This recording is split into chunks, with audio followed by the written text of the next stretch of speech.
আরশেওড়া গাছ থেকে একটি হোমিওপ্যাথিক ওষুধ তৈরি করা হয়, নাম আর্টিস্টা ইন্ডিকা। প্রধানত এই ওষুধটি কৃমিনাশক হিসেবে ব্যবহৃত হয়। এছাড়াও নাভির চারিদিকে ব্যথা, খাবার পরপরই ক্ষুধা পাওয়া, পেটের গ্যাস, জ্বর, সমস্ত পেট জুড়ে জ্বালাপোড়া অনুভব, খাবার খেলেই বমি হয়ে যাওয়া, কোষ্ঠকাঠিন্য, একদিন পর পর জ্বর আসা, উদরাময় ও আমাশয় এই ওষুধটি ব্যবহার করা হয়। এমনকি গলা ও মুখগহ্বরে ক্যান্সার নিরাময়েও এই ওষুধ ব্যবহার করা হয়।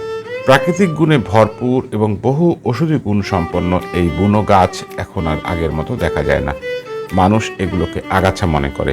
মানুষের গাছ কাটার ফলে হারিয়ে যেতে পারে কোনোদিন। তাই সময় থাকতে বাঁচাতে হবে এই গাছকে, কেননা রোগ ব্যাধির এই যুগে আরশেওড়া গাছ হতে পারে একটুখানি পরিত্রাণ, আসতে পারে মানব সভ্যতার কল্যাণে। তাই আজই এর বংশ রক্ষায় পদক্ষেপ নিতে হবে।